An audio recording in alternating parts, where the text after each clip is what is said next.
Hi everyone, welcome to Market in Shorts, where today we'll break down the basics of personal finance. If you're new to the world of money, investing, and saving, don't worry. We'll make it simple and easy to understand. Talking about money can be intimidating. You might be thinking, investing, retirement accounts? That's for finance gurus, not me. But here's the thing, personal finance is for everyone. Let's start with the basics. So, what exactly personal finance? In a nutshell, it's all about managing your money effectively. It's about making smart decisions with your income, expenses, savings, investments, and everything in between. Think of it like this. You wouldn't drive a car without knowing how to steer or brake, right? Personal finance is like learning the rules of the road for your money. It's about having a plan for your money so you can achieve your financial goals. Whether it's buying your dream house, traveling the world, or retiring early, understanding personal finance gives you the power to make those dreams a reality. Let's break down the key components of personal finance. First up, we have budgeting. This is the foundation of everything. It's about tracking your income and expenses so you can see where your money is going and make adjustments as needed. Next, we have saving. This is about setting aside money regularly for future goals, like a down payment on a house or your dream vacation. Then there's investing. Investing is how you make your money work for you. It's about putting your money into assets that have the potential to grow over time, like stocks, bonds, or real estate. Let's talk about budgeting. I know, it sounds about as exciting as watching paint dry, but trust me on this one, budgeting is the single most important thing you can do to get your finances in order. Think of it like this. If you don't know where your money is going, how can you possibly expect to reach your financial goals? Creating a budget doesn't have to be complicated. Start by tracking your income and expenses for a month or two. You can use a spreadsheet, a budgeting app, or even just a good old-fashioned notebook. The key is to be consistent and honest with yourself about where your money is going. Once you have a clear picture of your cash flow, you can start setting realistic budget categories. This could include things like housing, transportation, food, entertainment, and debt payments. The goal here is to allocate your income in a way that aligns with your values and priorities. Remember, a budget isn't about deprivation, it's about empowerment. It's about taking control of your money so you can live a richer, more fulfilling life. Now that we've covered budgeting, let's talk about saving. Specifically, building an emergency fund. Life is full of surprises, and unfortunately, not all of them are good. Your car could break down, you could lose your job, or you could have an unexpected medical bill. These things happen, and when they do, you need to be financially prepared. That's where an emergency fund comes in. This is money you set aside specifically for unexpected expenses. It's your financial safety net, and it can make all the difference when life throws you a curveball. So, how much should you have in your emergency fund? A good rule of thumb is to have 3 to 6 months worth of living expenses saved up. Start by setting a small, achievable savings goal each month, even if it's just $50 or $100. You can automate your savings by setting up a recurring transfer from your checking account to your savings account each month. Remember, building an emergency fund is like buying yourself peace of mind. Let's talk about debt. It's a word that can send shivers down the spine of many, but it's a reality that most of us have to deal with at some point in our lives. It's a topic that makes a lot of people uncomfortable, but it's important to understand. Knowing the difference between types of debt can make a huge difference in your financial health. Not all debt is created equal. Some debt can actually work in your favor, while other types can drag you down. There's good debt and bad debt. Understanding the distinction is crucial for effective debt management. Good debt is debt that helps you build wealth over time.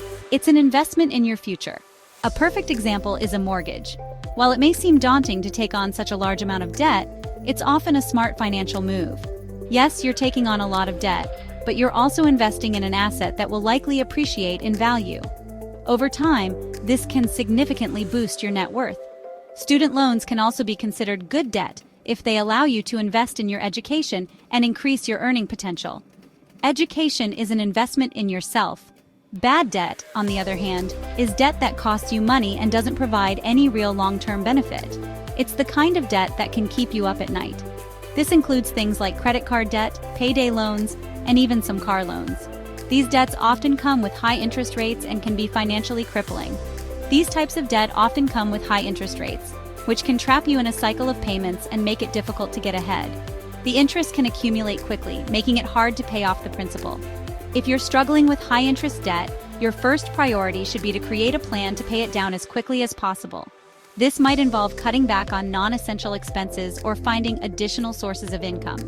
One popular method is the debt snowball method. This involves paying off your smallest debts first to build momentum. This method can be incredibly motivating because you get to see quick wins early on, which can help you stay on track. As you pay off each debt, you free up more money to tackle the next one, creating a snowball effect that can lead to financial freedom.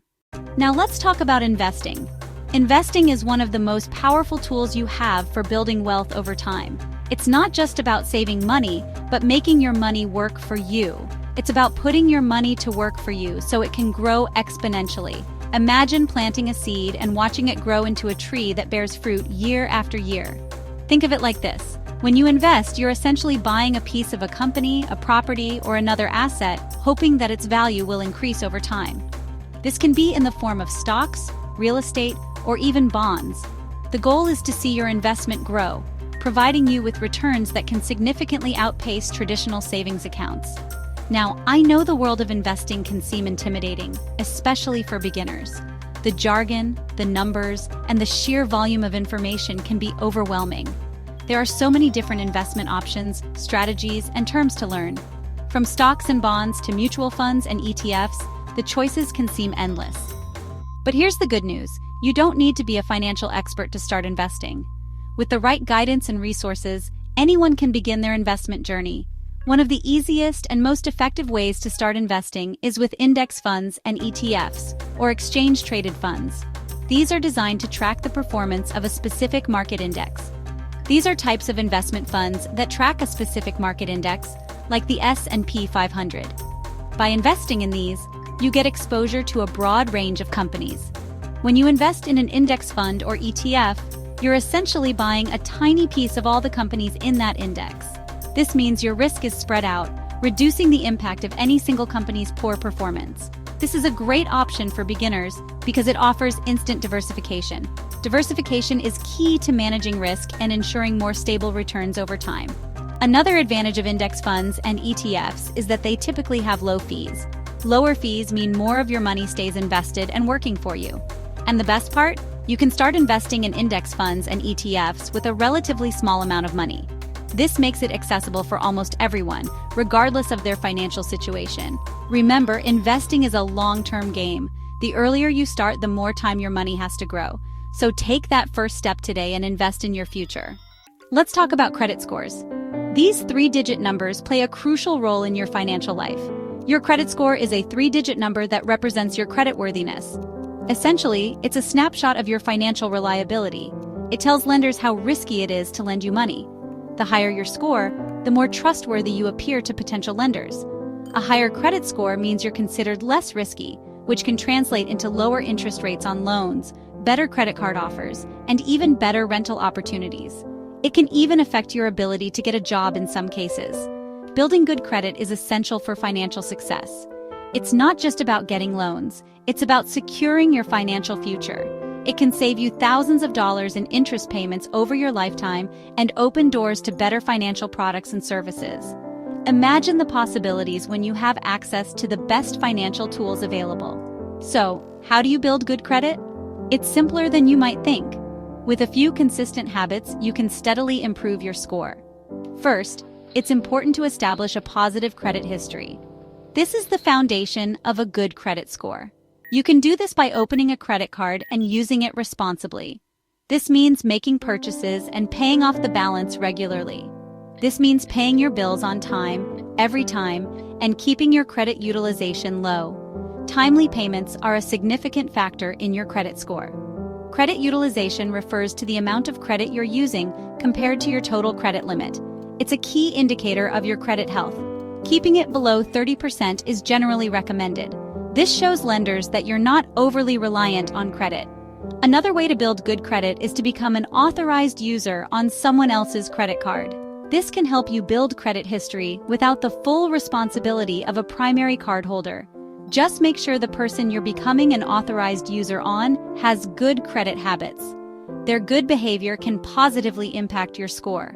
Remember, building good credit takes time and effort, but it's well worth it in the long run. With patience and diligence, you can achieve a strong credit score that will benefit you for years to come. Retirement might seem like a lifetime away, but it's never too early to start planning.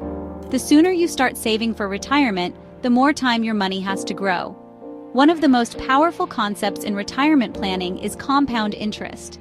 Compound interest is the interest you earn on your interest. It's like a snowball effect. The longer your money is invested, the faster it grows. There are several retirement savings plans available, but two of the most common are 401(k)s and IRAs.